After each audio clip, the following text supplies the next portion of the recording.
This is my boring life. Welcome to the show. Hey gang, what is happening? Welcome to another episode of My Boring Life. I hope you enjoyed the show. Episode, whatever number episode it is. Hey, some excitement in my life finally let's see, Monday, Tuesday, Wednesday. In 3 days. That's right, 3 days I'll be heading to the airport, flying out to Vegas for 3 days also. So I'm gonna change up my boring life a little bit and add some excitement to it. But let's get on with the show. Usually I talk about my celebrity encounters. Today I wanted to do something different. It's a story I've wanted to tell for quite a while now. So I'm just going to go ahead and do it now. This is about my dad, who was a spy and a hero. So unfortunately, he died in 1995, so a lot of the stories he had to tell went into the grave with him. So I'm just going to go by, what I remember, what he told me in my memories, and also I rummaged through all his military personnel files through the 50s, 60s, and 70s. So let's see if I can put this story together so you guys can learn a little bit about my dad, who was a spy and a hero. First off, he was highly decorated in the military. I mean, super highly decorated, especially in Vietnam. So looking at his military personnel files, it looks like he got the Army of Occupation Medal, and I believe that was from his time in Korea. And a story I remember being told about when my dad was in Korea was there was a great flood, and there was an orphanage that was trapped with a bunch of the kids, trapped in there with the flood waters rising. And my dad, who was an incredible swimmer, took it upon himself to show off his swimming skills and ended up saving the kids from the orphanage. I don't know how many he saved, but as the story goes, there was a lot of them. So that was pretty awesome. He also got the Army Accommodation Medal ×2. He got a Good Conduct Medal, I believe, 4 or 5 times.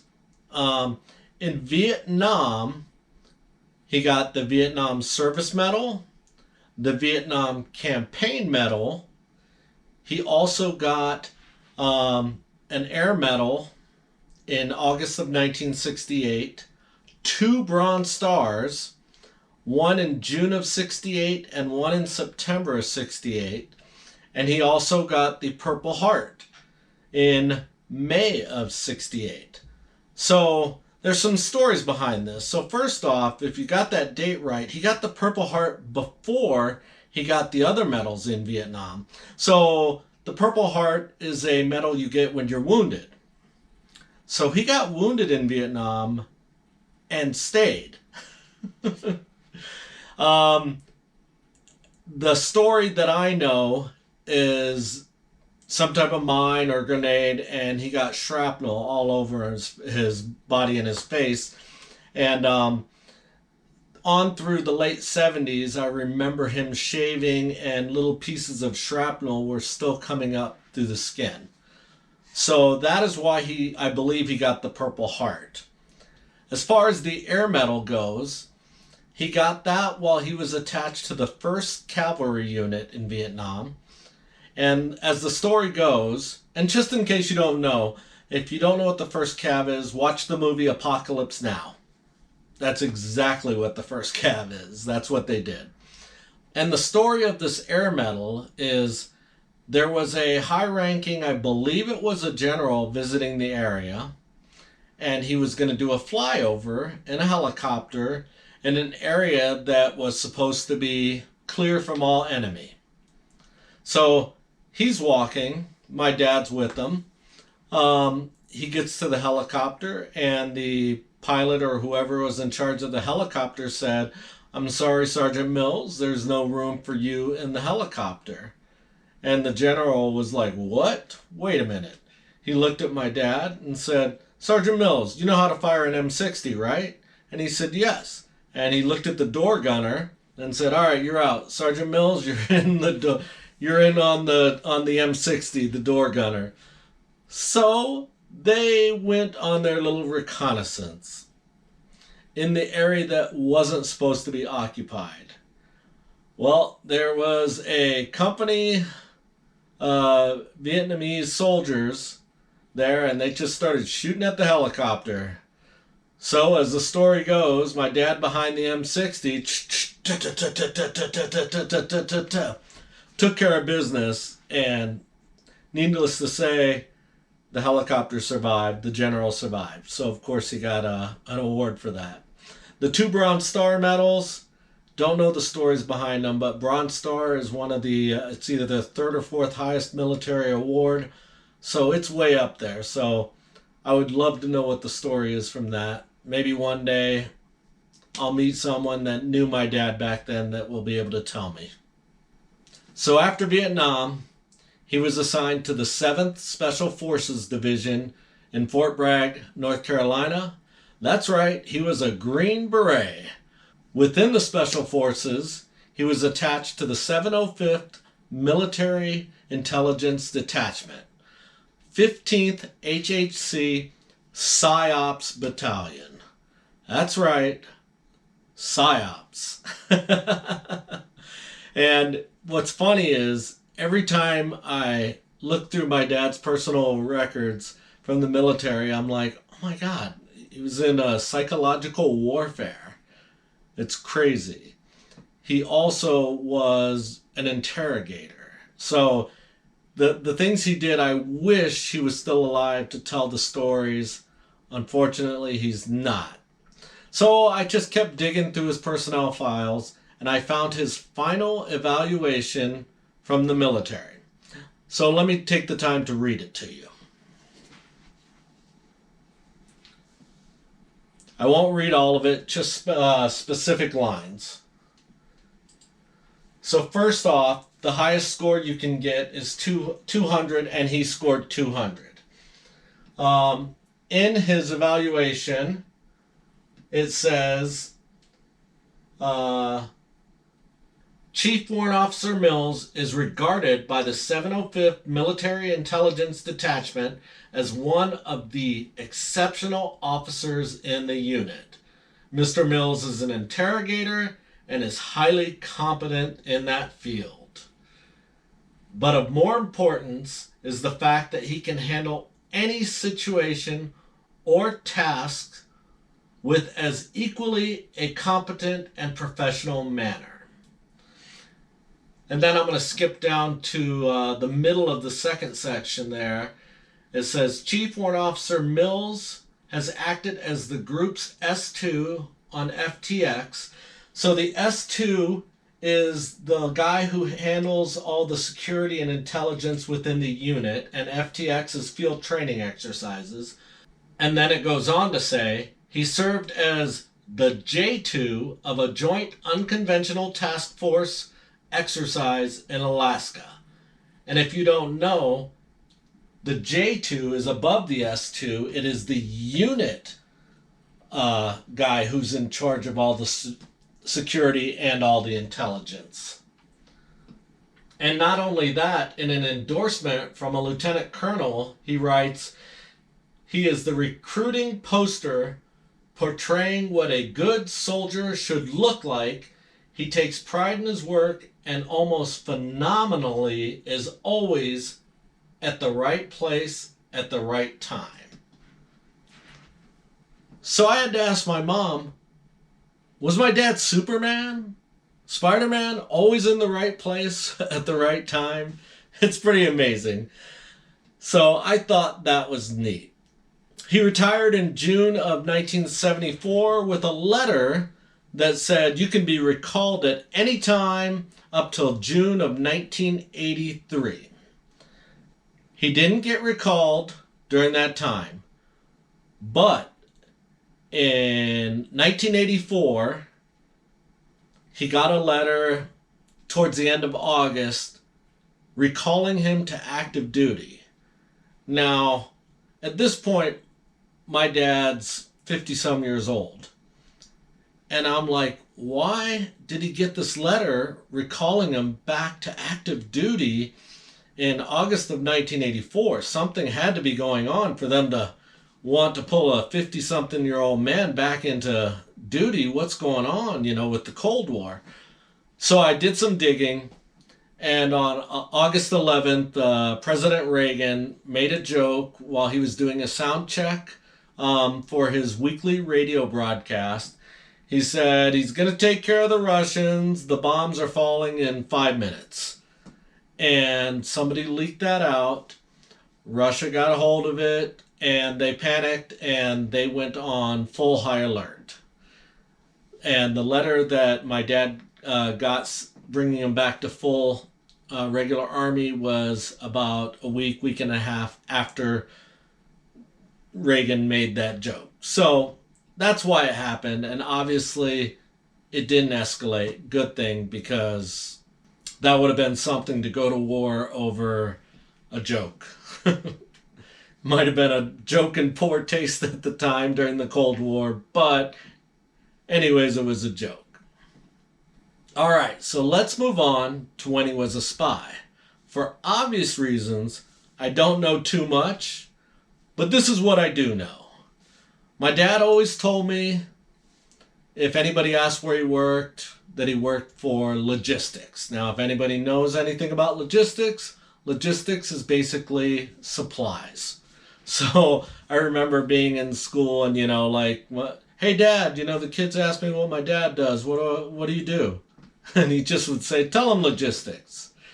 From what I understand from all my buddies over there, because a lot of my friends had spy parents, that's basically the cover story, logistics. But my first time that I got some suspicions was as a kid, at around Christmas time. I started digging, looking for presents, because that's what us kids do. We want to know what we get before we get it.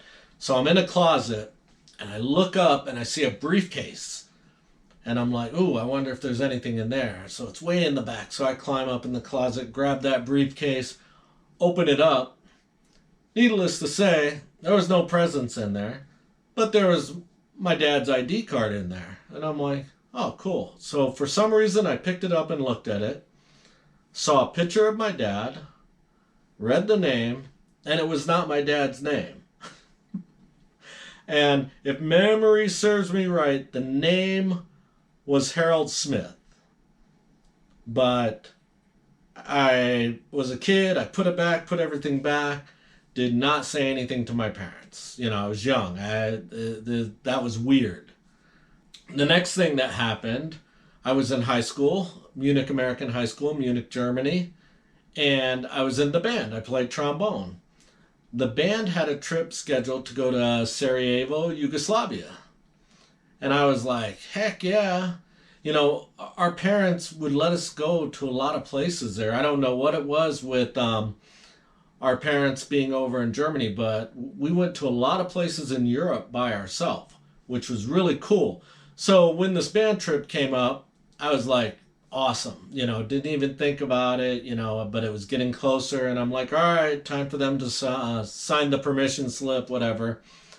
And my dad wouldn't sign it and told me I couldn't go. And I'm like, what do you mean I can't go? And I got so mad at him, and to this day, I'm angry at myself for how mad I was at him for something that was out of his control. He told me that I can't tell you why you can't go, but I will be able to tell you when you're older. And obviously the reason why I couldn't go is the Cold War was still going on, and it probably wasn't safe for me to go if they found out who my dad was. So I didn't get to go. Well, and then another thing. My dad was always gone for training. It was like all through my elementary, through my high school, just like clockwork. It's like every 3 weeks, all of a sudden, oh, I got to go away for a week for training. And he was gone for a week or more. and I couldn't figure out why he had to do so much training. And then I couldn't figure out why he could speak so many different languages. I mean, obviously he could speak English, but he could also speak German, Russian, Korean, some of the languages that the Eastern Bloc countries use. I was like, why does he know so many languages? I was just thinking, oh, my dad's just super smart, must have a 200 IQ. And then in 87 or 1988, I think he slipped up. That, or he felt confident enough that he could tell me. In that time, I was in the military, stationed at Fort Carson, Colorado, and I was working in the S2 department, which is intelligence.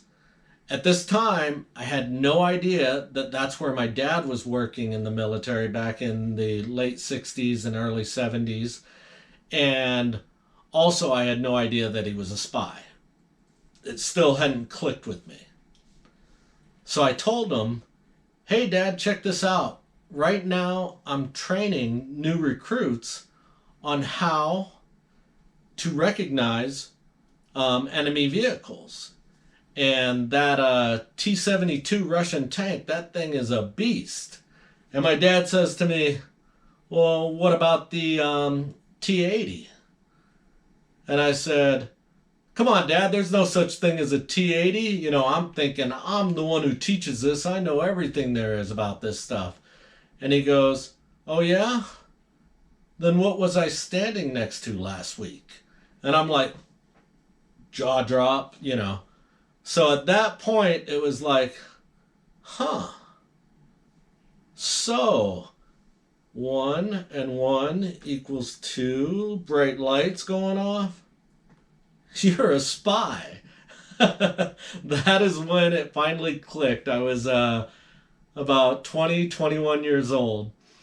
And since then, I found out that my dad had about 25 different aliases, all those trips for training. Yeah, they weren't trips for training. He was actually in Russia or other Eastern Bloc countries. He told me that he would tell me more stories as I got older and as he got older and as more time passed, because he wasn't allowed to until a certain amount of time had passed. Unfortunately, because he died in 95, I didn't get to hear those stories. I hope one day I'll meet someone that can tell me the stories. But anyways, I hope you enjoyed hearing about my dad, who is a celebrity in a different sense because he's a hero and he was a spy and he was a real live spy. You know, I don't think he was like a James Bond type spy, but he was a real life spy that got to go to Eastern Bloc countries and make a difference. So that was super cool. But anyways, I'm Chris, Amazing Fun Fit and Travel. I hope you guys enjoyed listening to me rattle on for the last however long it's been. Please like, share, comment, subscribe, and we will see you on the next one. Wink. Take care.